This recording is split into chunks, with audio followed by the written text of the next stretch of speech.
12 ఏళ్ల తర్వాత ICC champion ట్రోఫీని Bharat ముద్దాడింది. Dubai వేదికగా ఆదివారం జరిగిన ఐసీసీ ట్రోఫీ ఫైనల్ మ్యాచ్లో బలమైన న్యూజిలాండ్ జట్టుపై భారత్ 4 వికెట్ల తేడాతో విజయం సాధించి ఐసీసీ ఛాంపియన్ ట్రోఫీని సగర్వంగా ఎత్తింది. ఈ మ్యాచ్ను దేశం మొత్తం ఎంతో ఉత్కంఠగా చూసింది. భారత్ విజయం సాధించడంతో తిరుపతిలోని బీజేపీ, టీడీపీ నాయకులు వీధుల్లోకి వచ్చి జాతీయ జెండాలను చేతపట్టి భారత్ మాతాకి జై అంటూ నినాదాలు చేశారు. భారత్ విజయం సాధించడంతో తిరుపతిలోని బీజేపీ, టీడీపీ నాయకులు వీధుల్లోకి వచ్చి జాతీయ జెండాలను చేతపట్టి భారత్ మాతాకి జై అంటూ నినాదాలు చేశారు. అనంతరం టపాకాయలు కాల్చి అందరికీ స్వీట్లు పంచిపెట్టారు. ఈ సందర్భంగా బీజేపీ జిల్లా సాంస్కృతిక విభాగ అధ్యక్షులు గుండాల గోపినాథ్ రెడ్డి మాట్లాడుతూ ఐసీసీ ట్రోఫీలో భారత్ ఒక్క మ్యాచ్ కూడా ఓడిపోకుండా తన జైత్య యాత్రను కొనసాగించడం గర్వంగా ఉందన్నారు. లీగ్ మ్యాచ్ దశలో చిరకాల ప్రత్యర్థి పాకిస్తాన్ను సెమీఫైనల్లో బలమైన ఆశలను ఓడించి ఉత్కంఠభరితంగా సాగిన ఫైనల్ మ్యాచ్లో భారత జట్టు సభ్యులందరూ బౌలింగ్లోనూ, ఫీల్డింగ్లోనూ, బ్యాటింగ్లోనూ సమిష్టిగా రాణించి న్యూజిలాండ్పై అపూర్వ విజయం అందుకోవడం సంతోషంగా ఉందన్నారు. బీజేపీ జిల్లా సాంస్కృతిక విభాగ కన్వీనర్ గుండాల గోపినాథ్ రెడ్డి, బీజేపీ నాయకులు మల్లారపు రవిప్రసాద్, తొండమాటి సుబ్రహ్మణ్యం రెడ్డి, పాడిబంట మురళి, రాజశేఖర్ రెడ్డి, టీడీపీ నాయకులు చిత్రపు హనుమంతరావు, సింగంశెట్టి సుబ్బరామయ్య, క్రీడా అభిమానులు ప్రసాద్, భాస్కర్, శ్రీనివాసులు, జ్యోతి, లక్ష్మి, పుష్పలత తదితరులు పాల్గొన్నారు. చాలా ఆనందంగా ఉంది. ఈరోజు ఇండియా గెలుపు చాలా ఆనందంగా, ఉల్లాసంగా, ఉత్సాహంగా కూడా ఈరోజు రాష్ట్ర వ్యాప్తంగా కూడా ఇండియా లెవెల్లో,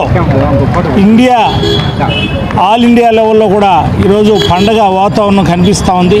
ఎందుకంటే ఈరోజు ఇండియా గెలుపు చాలా ఆనందంగా ఉంది. అందరికీ కూడా పండగ వాతావరణంలో మేము అందరూ కూడా పండగ చేసుకుంటున్నాం.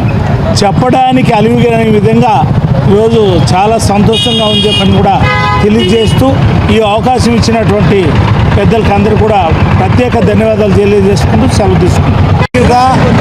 ఛాంపియన్షిప్ ట్రోఫీ ఫైనల్లో భారత్, న్యూజిలాండ్ జట్ల మధ్యగా జరగగా భారత్ కివీస్ జట్టును చిట్టుగా ఓడించి ట్రోఫీని కైవసం చేసుకోవడం చాలా ఆనందంగా ఉంది.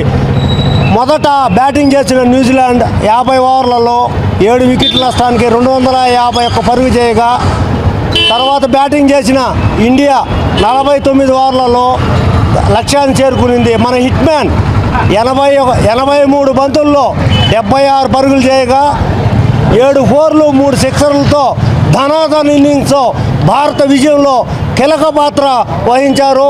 ఈ భారతదేశం మొత్తం ఈ యొక్క క్రీడాభిమానులు టపాసులు కాల్చి ఈ స్వీట్లు పంచుకొని ఆనందంగా రోడ్ల మీదకి వచ్చి వాళ్ళ నినాదాలు ఇస్తూ భారత మాతాకి జై అంటూ నినాదాలు ఇస్తూ సంబరాలు చేసుకోవడం చాలా ఆనందంగా ఉంది.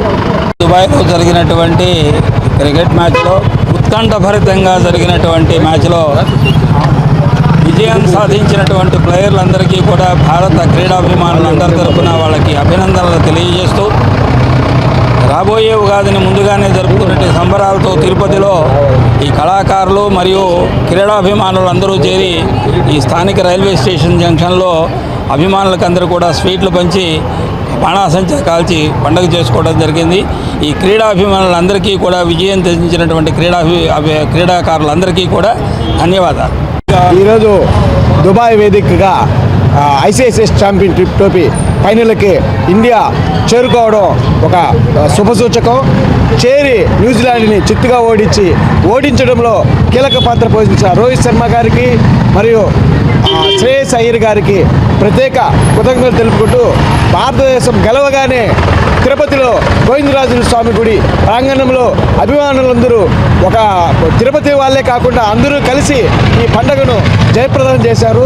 ఉగాది 30వ తేదీ రావాల్సింది ఈరోజే తిరుపతి వాసులకి, ఆంధ్రప్రదేశ్ వాసులకి ఈరోజే ఉగాది రోజులుగా అందరూ జరుపుకుంటున్నారు.